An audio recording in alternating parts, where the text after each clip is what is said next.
Okay, here we go. Mr. Rogers, I want you to tell me the answer to this. Who was the Populist Party candidate for president in 1892? The Populist Party candidate for president in 1892.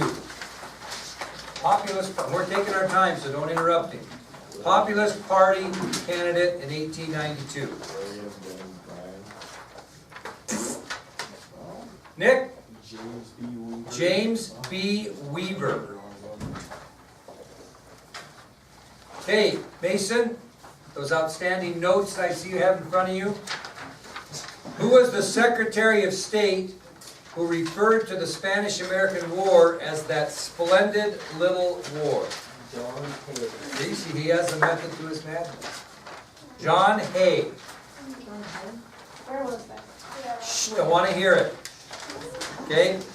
If you were smart, you would have your ID sheet out and you'd be doing a little mark on those so that you say, oh, I know he's going to ask me that one, and then you could look it up later. Okay?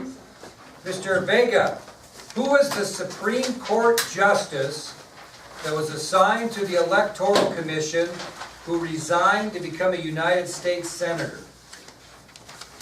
Now, the person I'm asking the question to might have to flip through the old notes to find the answer, but you guys might just listen and see who that is.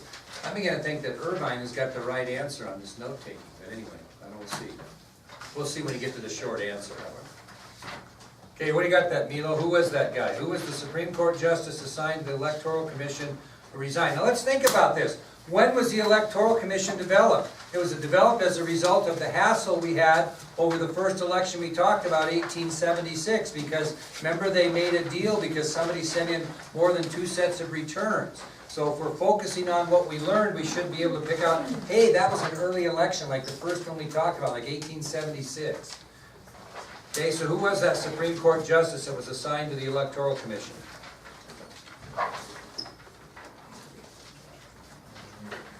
See the election of 1876 in your notes. I'll bet you anything you got it. See, some of your notes aren't incredibly organized, and we're going to need that. It's going to be worse next year when we get prepared here for the AP exam. I picked up talons the other day, about 900 pieces of paper fell out that you didn't have in the binder. So, give me a help there, Shrive. David Davis. David Davis. Okay, Will.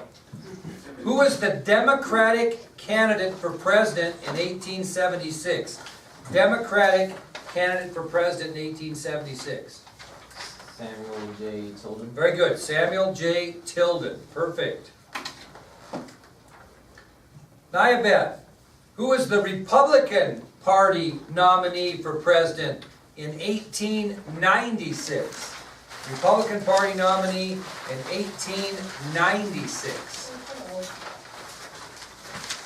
Republican nominee in 1896. William McKinley. Very good, my dear. William McKinley. Okay, Sierra. Who was the first wife of Theodore Roosevelt? The first wife of Theodore Roosevelt. Alice Lee. What? Alice Lee. First wife of Theodore Roosevelt is who? Alice Lee. Alice Lee, is that right? First wife of Theodore Roosevelt is who? Alice Lee, correct. Thank you. I got it mixed up on my sheet here. Bailey, who is the first wife of Benjamin Harrison? Caroline Scott. Is that right? It is. Okay, very good. Okay, Nick, who is the assassin of President James Garfield? Charles J. Guiteau, correct. Cody, who was the assassin of President William McKinley? William F. Zolgosh. Zolgosh. Yeah, we won't make you write that down.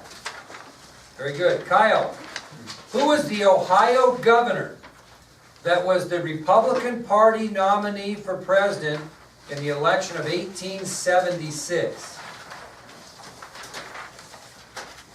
Republican Party candidate was an Ohio governor in 1876. Rutherford B. Hayes. Rutherford B. Hayes, very good. Talon, who was the Democratic nominee for president in the election of 1884? 1884, Democratic candidate, 1884.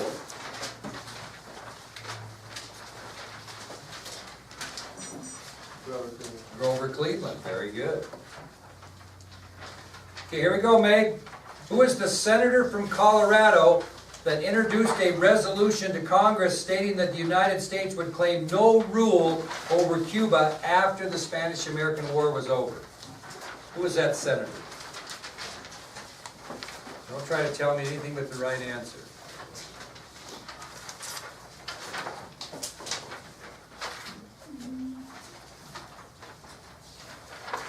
Come on, be a teller, give me the answer. Oh, Henry Teller. Okay, Henry Teller. Very good. Okay, Mackenzie. Who is the man, this is kind of a tough one. Who is the man whom Theodore Roosevelt threw his support behind in the election of 1908? Who did Theodore Roosevelt throw his support behind in 1908? Kind of a tough one. We're going to see his gravesite in Arlington next year. Who did Theodore Roosevelt throw his support behind in the election of 1908? Taft. William Howard Taft. Very good. Okay, Courtney, who is the first lady during the presidency of James Garfield? Who was the first lady during the presidency of James Garfield?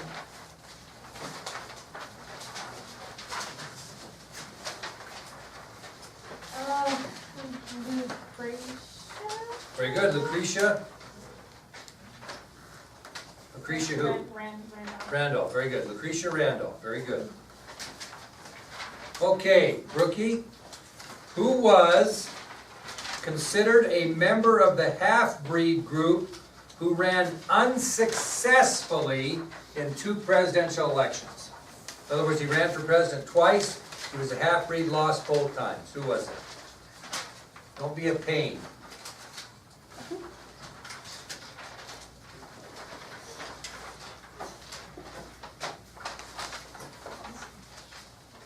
Be a pain, Jimmy. I could probably guess, but I don't want to. Hold on. What's that? Give me this. Okay. No.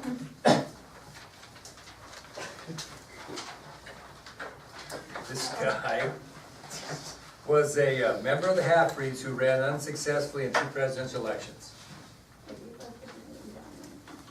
What's that? Didn't get your name down? Don't be a pain.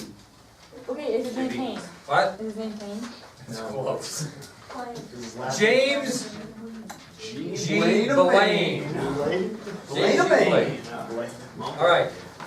All right, I'll give, here, Brooke, I'll make you feel better about I yourself. don't want to do another one, actually. Oh, yeah, I think you should. Who was the U.S. naval commander who was responsible for the capture of Manila, the capital of the Philippines, Brooke?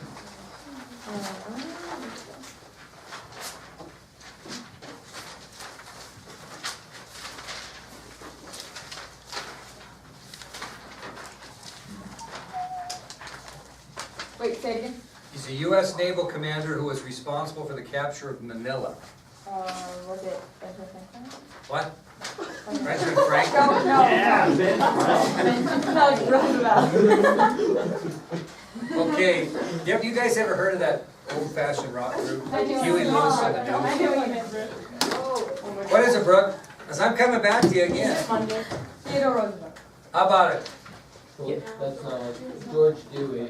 George Dewey, yeah. Did I? My question Are you was, kidding? you've asked us too about James G. Blaine, so is he gonna move the first? Have I asked you about James G. Blaine? No. Oh, there it is. We're not about James G. All right, B. Weaver. all right, Brooke, here we go. No. Hey, who was that? Give me the answer again there, would you please? George. George Dewey was the U.S. naval commander who was responsible for the capture of Manila. All right, Brooke, who was the first lady during the administration of William McKinley? Okay, I can do this. Okay, I'm counting on you. 3 strikes and you're out of here. Who was the first lady during the presidency of William McKinley?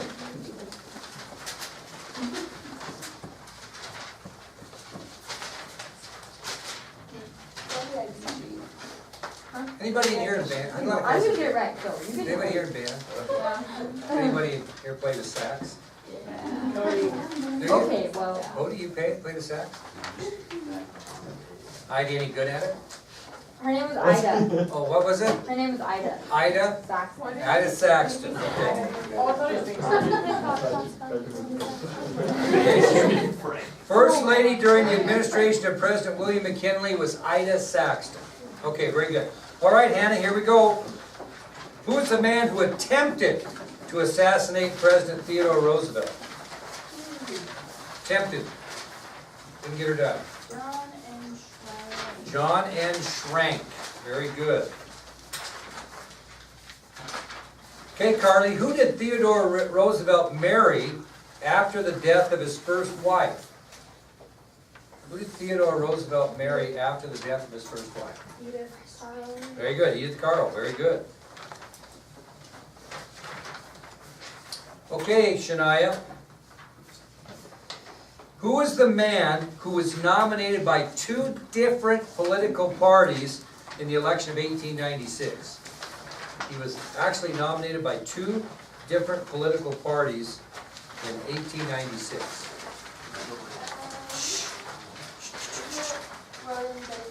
William Jennings Bryan, very good. Okay, Kylie, who was the second wife of President Benjamin Harrison? Second wife of President Benjamin Harrison. Mary Lord Dimmick. Mary Lord Dimmick, very good. Wait, can you repeat Okay. that really quick? Chantel, who was the senator who was the Republican Party dark horse candidate in 1880? Republican Party dark horse candidate in 1880. James Garfield. James Garfield, very good. Okay, no. Yeah, it's fine. Buck, you ready?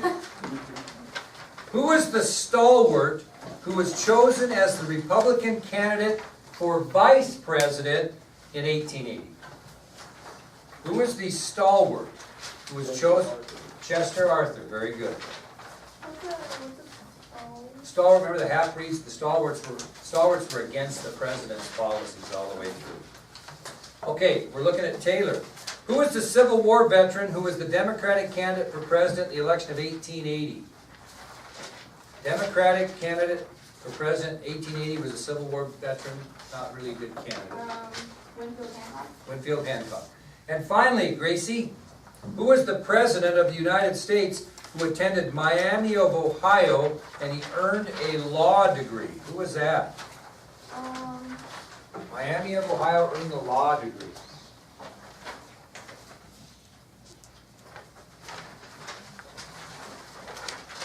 He went to the University of Miami of Ohio and earned a law degree. It's all about $100 bills around here, I'll tell you.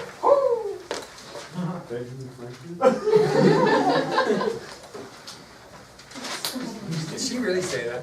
No! She said President Franklin. How about it? How about it? Benji? Benji Macy? So, Benjamin Harrison. Perfect. Yeah, Benjamin Harrison. All right, now listen, you better put some time into those. Because that is 25 times 3 points apiece. That is 75 points out of 135. Wow. So make sure you know who those people are. All right, we're all over it now. Here we go. Madison, now think about this one. In what 2 presidential elections that we talked about did the winner receive less popular votes than the loser? Is this short answer or what? It's short answer, yeah. So in what 2 presidential elections did the person that won the election actually receive less popular votes than the person that lost? There's 2 elections in which the winner had less popular votes. In other words, the person that lost actually won the popular vote but lost the electoral college, or a deal was made. So what 2 elections did the presidential candidate that won the election actually received less popular votes than the other person. There were two elections. First one we made a deal on. Remember what election that was? What two presidential elections? It was 1876. That was the first one, 1876, and there was one more in which the candidate received less popular votes and ended up winning the presidency. Anybody know? I'll let anybody go on. Yes, 1888, very good. Okay, Soraya, how many crucial votes were disputed in the election of 1876 when 4 states sent in 2 sets of returns each? How many crucial electoral votes were disputed in that election of 1876 when 4 states sent in 2 sets of returns? There were so many votes that were disputed. In other words, there were, remember, who was 1 vote short? Tilden. And how many was Hayes short? 20. He needed 20 to win.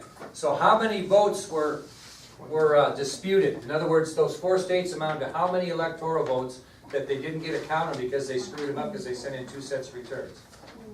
Wasn't it? 20. Yeah, 20. Very good. All right, Courtney. No. My goodness. Name one of the 3 things that the Democratic Party agreed to allowing the Republican candidate to become President of the United States after the election of 1876. When they made that bargain, there were 3 things that the Democrats agreed to allow the Republican candidate to become president. What was one of them? All federal troops still located in the South after the Civil War had to be removed.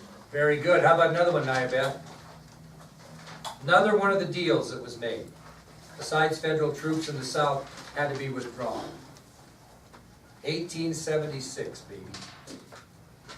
The North agreed to pay, to pay and build 4 railroads across the South.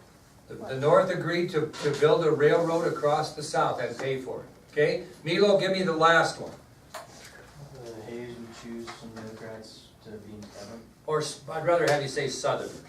Okay? Hayes would choose a fair share of Southerners or Democrats, but Southerners, put that in there in his cabinet. You're going to need to know 2 of those 3, just so you know. Could you say that he would choose a balanced cabinet? Well, I want to hear the word Southerner. Okay?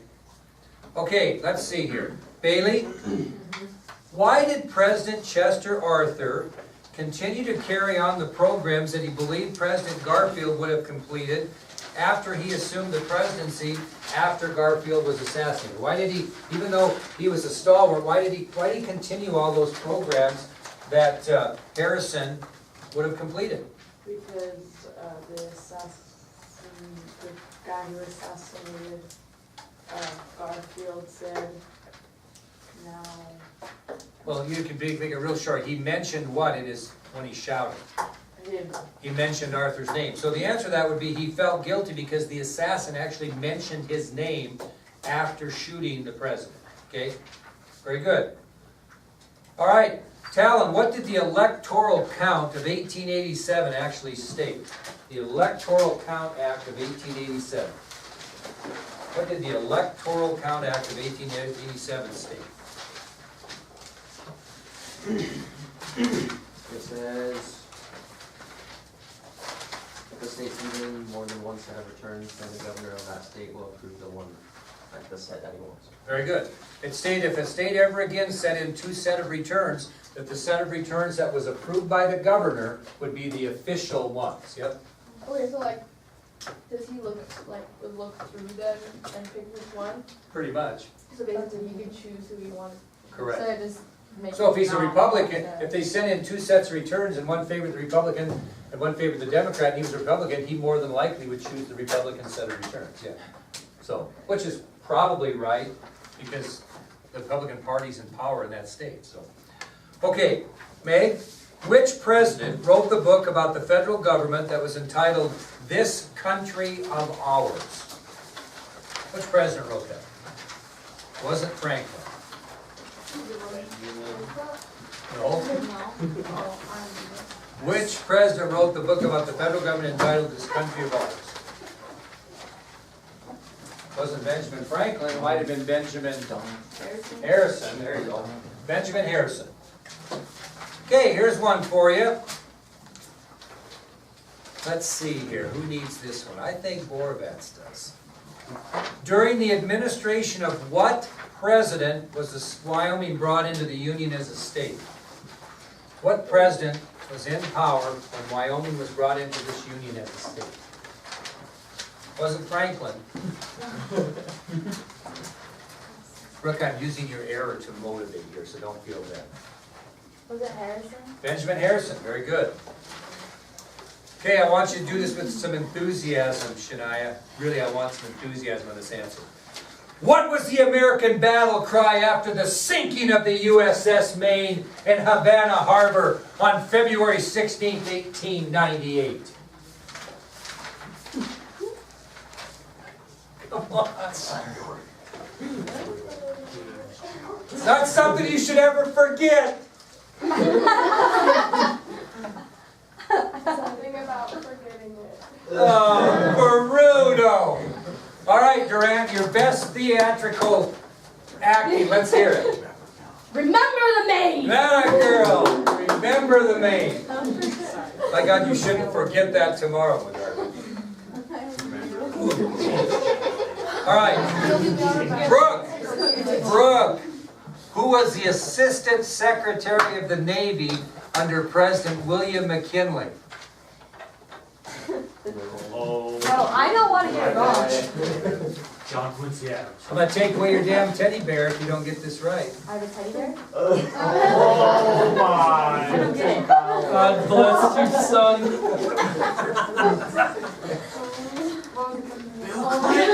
Hey, if it ever comes that day, when that guy says for better or for worse, by God, you think it over. JFK. Who is it? Theodore Roosevelt.